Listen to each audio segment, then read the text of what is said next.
Welcome to Killer Women with your host, best-selling author Danielle Girard. And now, Danielle's next killer woman. Hello, and welcome to Killer Women Podcast, a proud member of the Authors on the Air Global Network with more than 4 million listeners. I'm your host, suspense author Danielle Girard, and my guest today is Marissa Stapley. Marissa is the New York Times best-selling author of the Reese's Book Club pick, Lucky, which has been optioned for television, as well as international bestsellers, The Last Resort, Things to Do When It's Raining, and Mating for Life. Her journalism has appeared in newspapers and magazines across North America. She lives in Toronto with her family, and you can follow her at marissastapley.com. Stapley's Stapley, or follow her on Instagram at Marissa Stapley. So, welcome, Marissa. Thank you for having me. Okay, so this is my first Marissa Stapley book, The Lightning Bottles, which I absolutely loved. So before I gush, tell our listeners a little bit about The Lightning Bottles. So The Lightning Bottles is a 90s set novel about it's kind of like an alternative grunge musical power couple named Jane and Elijah in a band called The Lightning Bottles. And Elijah goes missing at the height of their fame. And the story begins in 1999 when he's been missing for 5 years. Jane is sick and tired of being blamed for it and vilified in the media. She's taken off trying to hide in a country house in Germany. And her neighbor happens to be a Lightning Bottle super fan because they were huge, like world crazy famous. And she is convinced that Elijah is still alive and leaving Jane street art clues, like Banksy kind of art, all across the European cities where they toured. It's a mystery and it's a love story, and I'm excited that it's coming out soon. Oh, it's so wonderful. And I feel like talk also, so I obviously it's Killer Women, so I do like to focus on the women, although there's so many amazing women in this book.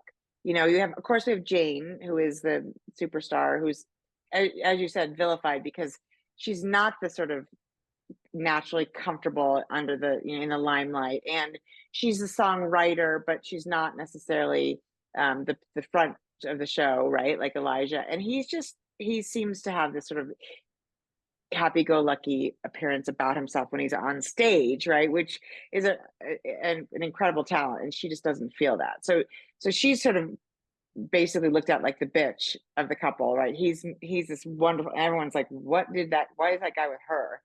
And then he's missing. So what a brutal experience. So, but let's talk about Jane, because I love, so Jane's backstory also sort of, we talked about this a little bit before we started to record. There's an echo in the young girl Hen, who is the neighbor who leads Jane on the beginning of her adventure to sort of follow this art. How do characters develop for you? Like, where does it, who came first and how did it sort of happen? So first of all, I love that you're asking me about Jane because it's so important to me that this is Jane's story. Hen too. It's not Elijah's story. I very consciously did not give him his own chapters, even though I wrote some. Oh my gosh, sorry. Hang on. Sorry about that. Okay, we can. No, you're fine. I didn't see anything. Okay, so somebody just tried to phone me. Anyway, so I have chapters written. I know that's how I know what he's up to or what, I know him well. But I wanted to tell Jane's story because growing up in the 90s, the male rock stars really got their stories told, and the females were either marginalized or vilified. And I accepted it at the time, and I'm just sort of even, continually realizing this happens. It happened then, it happens now, and I'm rewriting things with this book, right? I'm giving, different endings to different stories, and I want this to be Jane's story, and it's Yeah. important. So as far as how I came up with that character, so Jane came to me first. She was with me. She's been with me for a long time. I tried starting this novel 6 years ago, and I just couldn't figure out what the way in was. I had Jane. I did a lot of epistolary material, letters, and maybe she was writing a memoir and all of this stuff. So I have Mhm. like almost like a book Bible, like kind of like when Hollywood has show Bibles. Like there's so much Yeah. back. So I knew her really well. And sometimes I come up with a situation like with Lucky. It was the scenario with the con artist and the lottery ticket that came to me, and then Lucky came second. It's so much harder when you get a character because you're like, oh, I have this great character, but Yes. what am I gonna Right. do? What are they going to do? What's happening to them? So that took some time, and I think it's when Hen came along, because again, I was looking for ways in, and the character is not an island. So who's going to be around her? And Elijah's not going to be there. So who's going to be with her? And it was my teenage self and, my teenage fan self who really inspired that because fandom is complex, right? It's beautiful, it's ugly, it's just, it makes fame possible. It turns fame into a curse, but Yeah. in its most, in its pure form, it really is quite a beautiful thing. And I found, for example, my fandom of Sinead O'Connor was really formative. Mhm. I really cared about her. Like I really, and I will say, like, this is sad, but I thought about her a lot when I was writing, and I was very personally heartbroken when she passed away because I felt like she was going to read it. Like, I had this fan-like fantasy, like she Yeah. read this. And so these people are in our lives, even though we're not in theirs. And Yeah. artists, we explore those interesting dichotomies of being human, and that's one of them. So Hen is so necessary to a story about famous people because Yeah. it's not a star. No. And Mhm. I mean, there's so much. I think, particularly as a young, right? This, and she's so universal in the idea that as a young, and I get shivers thinking about being like a, you know 13, 14, 15-year-old kid, or 17. I guess she's 17, almost 18, right, when Right. in the story, but just isolated and lonely and living in a really hard situation because her mother's got some agoraphobia, and some, she's her mother, like, lived through the Berlin Wall, and she feels like she got this paranoia that was manifested from her own childhood. And so Hen is, she is a little bit of an island, right? She doesn't have the friends, and she doesn't have many outlets. So this, her love of the lightning bottles and her sort of obsession with Elijah's gone missing, which of course would be an obsession for all the fans of that band, right? But maybe not in the same way as Hen. But she feels to me like, I think every young woman, every woman is going to see a little of themselves in Hen, which I appreciate because it's a nod to sort of what we have to go through to grow up, right? Mhm. The sort of heartache of being, in whatever way, lonely as a young person, right? And then on the other side of that is Jane, who is, what it means to love and lose, right? I mean, and so she's this, and you see, she's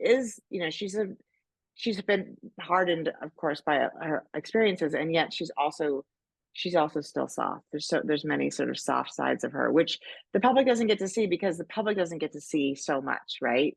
The public sees one, you know, view of somebody, and then they make an entire story out of that one view. So, like you said, fame, a blessing and a curse, right? And so those are the two women. But I want to also talk about, Elijah's mother, who I feel like is another woman who gives, she becomes sort of a surrogate mother for Jane, and gives Jane this incredible gift of like an uncomplicated motherly love, right? Which, and in Elijah's situation, it's the dad that creates complication. But and then there's the manager, right? Their manager is like another woman, and there's all these, none of them, like, no one's perfect, but and I imagine those, those characters are also developed. Obviously, when you had Hen and Jane and Elijah, you know, what I mean, sort of again, like you all these nods to women, to the power of women, and the fact that they chose a female manager, right? You know, which was another thing probably that didn't happen that much in the actual 90s. No, nothing, and there's a scene too where they're having the producers trot it out in front of them, and Jane's like, "You have any female Yeah. producers?" And not at this time.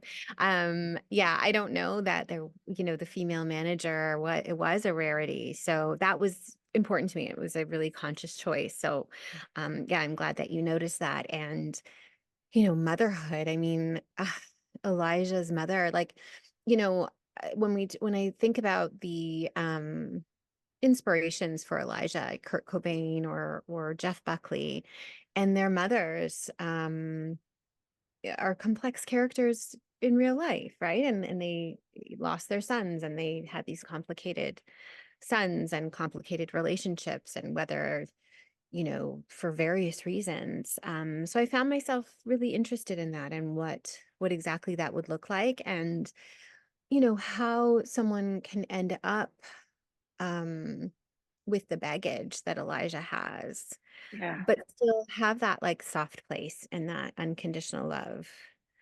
But there's that scene where Jane's with Alice and they're having this beautiful talk, but like Alice is stoned out of her mind, like Yeah.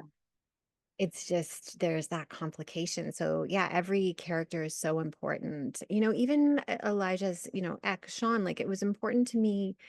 It's Yeah.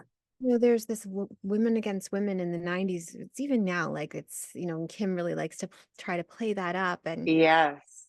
I think, Jane wanted at the very beginning, she looked at those girls in Seattle and was like, the look at them like tangled up like kittens, like hanging out, braiding each other's hair. Like, how does that work? And Yeah. those, the beauty of female friendship, but what it can look like from the outside for someone who doesn't understand it. So yeah, like Right. Or relationships are who isn't included, like she wasn't taken into the fold, and she might have been had she, she's not somebody who is super flexible in how she presents, right? She wasn't oh, gonna like, get down on the beanbag and sort of like fall into the fold. This wasn't her. That's not who she is. And Kim, who is the Elijah's oldest best friend. So Kim's a man. Just for those people who haven't read the book yet, which you have to do because it's so fabulous. But that's a really another complicated. Not to diminish the male aspects of it. That's another hugely complicated relationship with in Elijah's life, who that really Kim makes it very hard for Jane to accept him and like him, right? He's just, and yet he's somebody who's in Elijah's life and has had a really meaningful influence, and it's complicated, right? It's complicated, like all long friendships are complicated. yeah, So they are. And also like female friendships are so different than male friendships. I think that's changing now, but I think I wanted to explore that too, right? That idea that there's this loyalty that's very interesting, yes, but it's like loyalty, even though maybe it's not deserved, and it can be very alienating for the female in your life to be like, well, yeah, this person not very nice to me, and yet like he's your brother, and yes, that I definitely endured like in the 90s with, boyfriends, and you just the stuff that you would put up with that I would uh, never want my up with or my son or anyone to have to put up with that because there was this very like serious undercurrent of sexism, I think in all of the eras. The 90s certainly were not singular. mm-mm. uh, anyway, yeah, so the relationships, they're all so important. They're so real, they feel very real to me.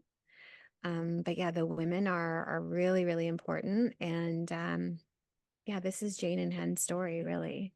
Yeah, I agree, and I think it is interesting to sort of go to. I mean, I think as you said, you were looking for ways in. So Hen's, the way that you enter the story through Hen's perspective makes, such sense because it's also, and then you go, and then the story goes back and forth between the current, 1999 and the way they got their start, and Jane as a young person and the way she found Elijah on like, one of those, I can picture it as like a chat group, like a, DOS or whatever it was, it was like a black Totally. Yeah, yeah. Oh my gosh. So my brother had set one of those up, and I remember like chatting with people on those, and yeah, it was the whole thing that like we're so used to it now, but it was not something we were used to then. So They would have, I mean, they would never have found each other, right? I mean, he was in Seattle and she was in Canada. And so there's just there's, they change each other's trajectory.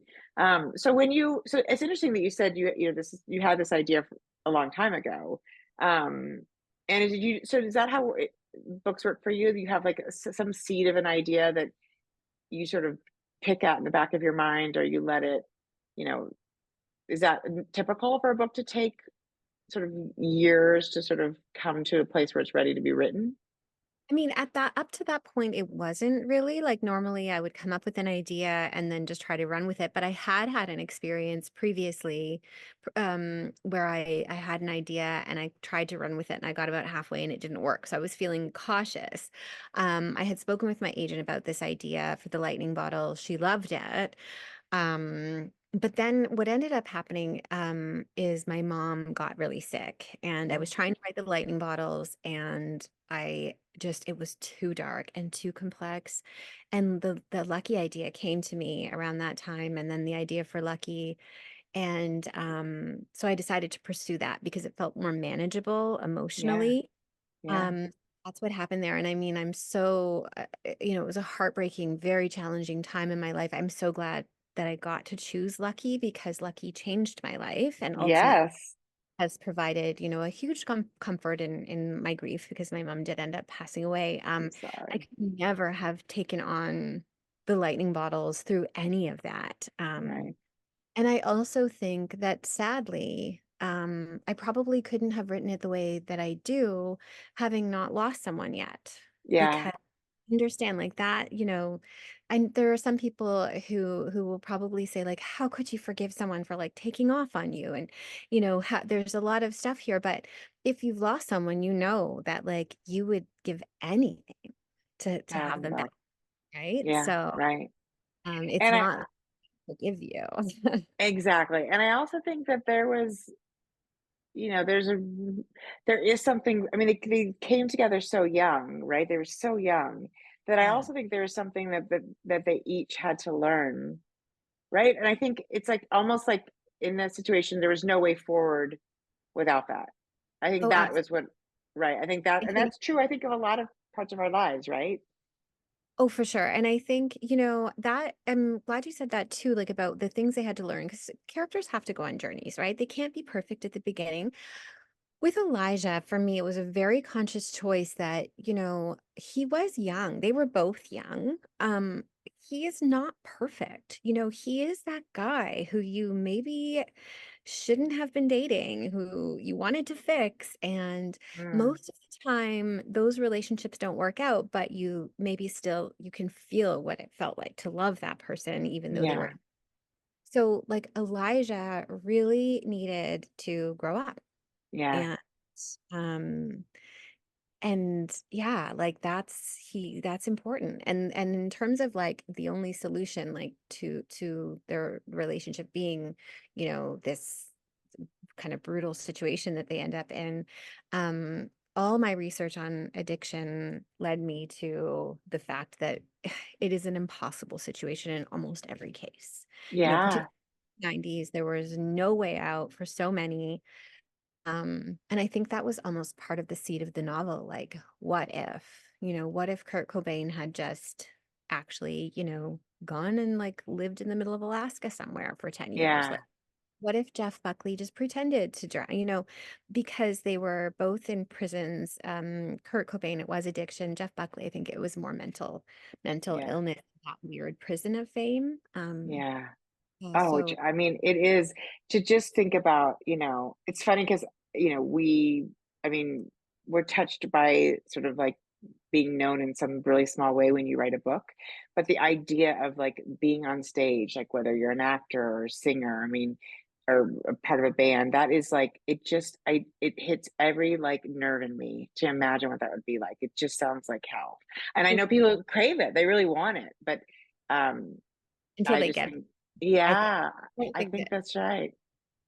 I really think I know I spoke to many people in the music industry and this kind of high level record producer I looked at once. I said something like, I think fame is a curse. And he looked at me and he was like, Marissa, fame is a curse. Like, you've got it. It is like, and the look in his face was just like, it's serious. Like, it's not, it's crazy. The price you pay as a performer Yeah, with your art.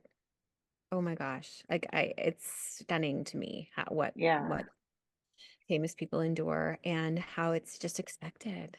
Like, yeah. We're supposed to have access to all aspects of them, right? and like Taylor Swift, I mean, she's just the performance that she delivers in every area of her life is Oh, just, yeah, oh my gosh, like it's terrifying to me. And I'm in sort of humbled admiration that she's pulling it off, right? But right. Yeah, and I think that's people want it and they, and so people pursue it and that's all they can think about. And then like you said, there's no going back, right? Like you think about like, people saying, "Oh, it won't change me, and my life won't change that much." And then I mean, you can't be Brad Pitt and, go do anything normal in your life. I mean, well, speaking of famous people, let's talk about Reese because you had sort of that magical experience with Lucky, and where it was a Reese pick, and she seems, I mean, talk about an incredible woman. I'm so impressed with everything she's done for women and reading and books. Tell us what that was like. What happened? How did you get the call? How loud did you scream? Share us.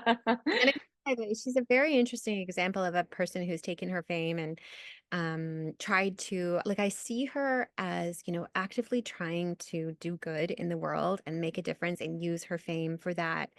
And she does, and she takes incredible pleasure. I know this personally. Like, I know how much it means to her to change the lives of her authors. Like, I'm sitting here Yeah, in this college. I have it because of her. I told yeah. her, she really, that's what that's a big part of who she is. Like, she really is who she appears.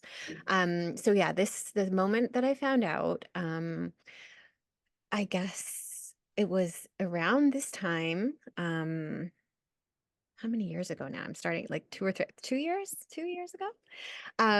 I was at a cottage rental and my agent sent me a message saying, I'd like to have dinner with you because I never got to see you personally when you launched Lucky in Canada because it was COVID and I had like a Zoom launch and Yeah, nice. And honestly, the book had released in Canada. It had done okay, but not great. Like I had such high hopes and also because it yeah, was that I wrote and when my mom had been unwell and then she passed away and I wasn't feeling amazing about stuff. yeah. So I was like, okay, I'll go for this dinner. And I got back to the city and I walked to the restaurant. Somehow, by the way, managed to get the time wrong and be like a full half an hour late too. So Oh, like was texting me and she was like, are you coming? And I just was like, oh God, this is like I just was feeling actually pretty low. I'm like, I can't even get the time right. And I was standing at the lights to cross to the restaurant and I could see my agent sitting there with my editor. And I didn't realize, and my editor, by the way, is Nita Pronovo, otherwise known as Nita Prose. She's no yes. publishing. She's now just an author, but she was sitting there and I thought, oh, I didn't know Nita was coming. And then I started to get weirdly tearful. I was like, this is like weird that I didn't like why it's weird. Right. Like So, they're and firing me. yeah, right. I was like, Something weird uh-oh, like that, right?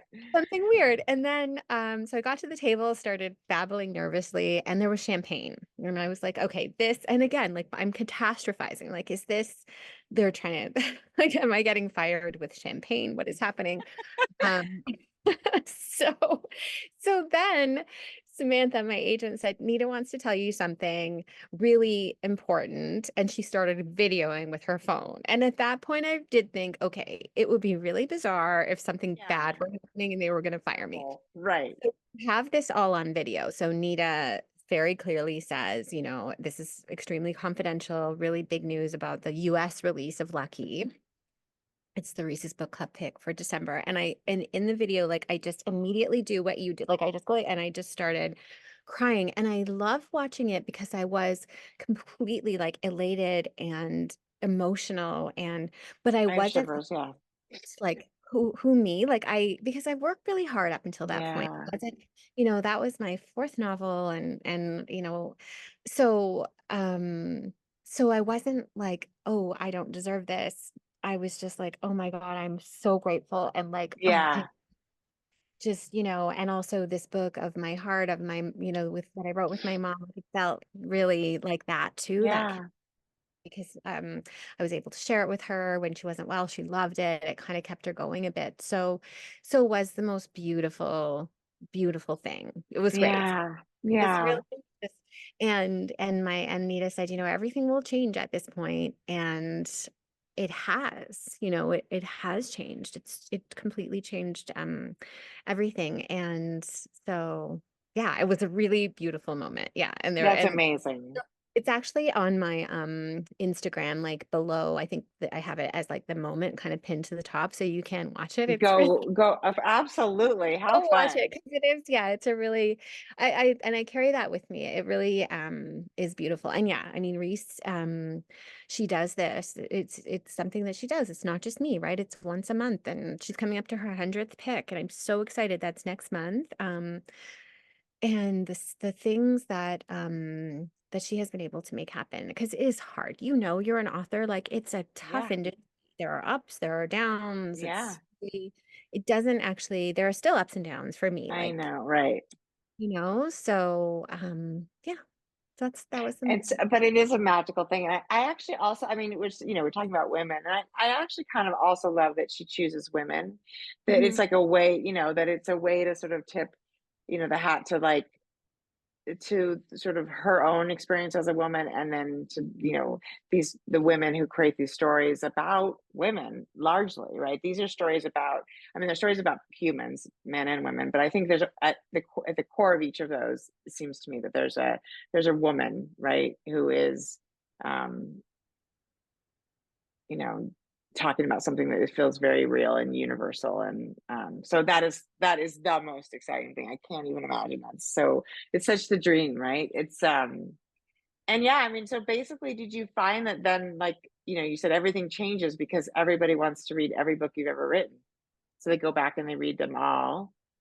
But I Yeah, mean, I mean, the main thing, I mean, many things have changed. Like I said, I have the cottage with my husband and I. That was always our dream, to have a big house. Something, I used to dread like going to parties. My husband's, in IT, and we'd go to like corporate parties, and people are like, "What do you do?" And uh, then I'm an author. right. Yeah, Have right. I read anything of yours? I'm like, probably not. Like, I don't. So now I can go to parties. I'm like, I'm an author. And then when I say lucky, like everyone's like, oh, I've read that. Like it feels, so that changed. Yeah. Yeah, the interest in my backlist has been great. A lot of my projects have been optioned. And of course, like you can never talk about this stuff, but there are things that are looking really good. There. So yeah, that, and just, yeah, the number of books that I sell, Yeah. has, yeah. I mean, it's certainly a great negotiating, point for the future novels, right? I think that's amazing. Well, that is it, and I think if there's something, if you believe in sort of kismet and the universe, there's something else really special about the fact that your mom, you know, Yeah. saw, right? She saw that from wherever, right? I'm sorry, my cats have just started like having a serious fight. So if you start That's hearing crazy, like, they're silent so far, but like, this. I don't. Yeah, exactly. I don't hear them yet. So yeah, so yeah. Yes, no, I think there is that, right? And that idea of kismet, like I think I I explore that a lot. Like I think it happens in life, right? It happens, these things do happen. And I know that it was my tenacity and my hard work and all of that stuff that has led to where I am. But there is this feeling like there's magical elements to it. And I needed that. I needed to believe in the world again, at that point. yeah. So, yeah. And does the Mhm. imposter syndrome still come back at the beginning of every book? Oh yeah, like you're just completely. And I don't, people do ask like, "Oh, are you nervous because this is the follow-up to Lucky and there's expectation?" I Oh, think good thing, I've not ever felt that way about the lightning bottles because I was writing it before, and yeah. Beatles actually felt like the novel I always really wanted to write. That was the Mhm. other thing. Like I was a mid-career author, I was doing okay. So I was a little nervous, like, will I be able to write the lightning bottles? So that's one thing that changed with Yeah. is that I was able to write it. So no, it always felt like a big important book. So I'm glad I had it kind of in the hopper. But Yeah. always, yeah, I think you're doing something wrong if you don't have a moment of like, do I know how to do this? Should I just be a barista? Like at some point in the Yeah. process, Right. I'm Right. actually really bad at this. So yeah, I think I wish I could get rid of imposter syndrome, but I wonder what kind of a person I would look like if I didn't have a little bit of it, just making me strive constantly to improve my craft and myself. I think you can sometimes read the authors who've lost it. I think you can kind of sense who they are. And I don't know that it really does do us any benefit to not have it. I think, Yeah. knowing that you have to work a little harder each time and is probably good. It's probably good for us. So I agree. And actually, I interviewed Sandra Brown, who has whatever 135 New York Times bestsellers, and she said every time she starts a book, she looks at the bookshelf and says, "Okay, I've done this. I can do this again." And then she just spent a few minutes like really sort of angsting over whether or not she actually can do it again. So I think it's universal, Yeah. and I think I think it's great. Can you tell us quickly what that you're working on something new and anything about it? Is it still I get it when it's Yeah, well, I don't know if you know this about me, but I also write holiday rom-coms under a pseudonym. Like I so, did not know that. Tell us that. so I actually have two books coming out this fall. I have a book called The Holiday Honeymoon Switch coming out as Julia McKay. I love doing that because it kind of is a little bit of a pressure release on my other books. Totally. I love writing. I have, kind of a not so secret love of holiday rom-coms. And during COVID, I actually co-wrote with another author a couple of holiday rom-coms and just to kind of cheer ourselves up. And I've kept on doing that. So I'm actually in the midst of writing another holiday rom-com for release in 2025. And it's just like such a palate cleanser and it's so fun and I it's was just romantic. thinking, yeah, it sounds like a palate cleanser. And I actually think there's something plus the collaboration element, which I think I also am part of a group that is writing a funny mystery set on a pig farm in Iowa. And just the idea that when you write something really like I do too, that's dark and heavy and Mm. that you get this little, like you said, little pressure release where you get to laugh Yeah. and that camaraderie in any way you can find it, right? We're such a lonely business, this writing thing. So I can totally understand that. And that's super fun. Tell us the name again. You write So those the one under coming out this October I write is Julia McKay, and okay. it's Holiday Honeymoon Switch. So yes, and then I have two ideas right now for what my next Marissa Stapley novel will be, and I Uh-huh. don't know yet. Yeah. I think I need to let those. Yeah. Uh, I always imagine them kind of up here doing Yeah, whatever. percolating, right, Yeah, exactly. No, that's yeah, amazing. Well, there's actually the thing we didn't talk about is there's some really wonderful nods to some real famous people too, which I really appreciated in the lightning bottles. And I just devoured it and um congratulations. I think people are going to love it. I can't wait to go back and read, Lucky, which I haven't read. Somehow I missed it in, whatever, whenever it came out. But I'm really excited to dig into it. And I think it's amazing. It's so fun to talk to you, Marissa. This was what a special treat. So, thanks. Enjoyed it too, and I'm gonna look for your work now too. So yeah, well, thank you. That's really sweet of you. Everybody, you can find Marissa on she had a website, Marissa Stapley is Stapley.com or under that same name on Instagram. And do not miss the lighting bottles. This is going to be one of my favorite picks for 2024. So thank you for joining me today, everyone. Thanks for being here. We'll see you next time. Bye. thank you.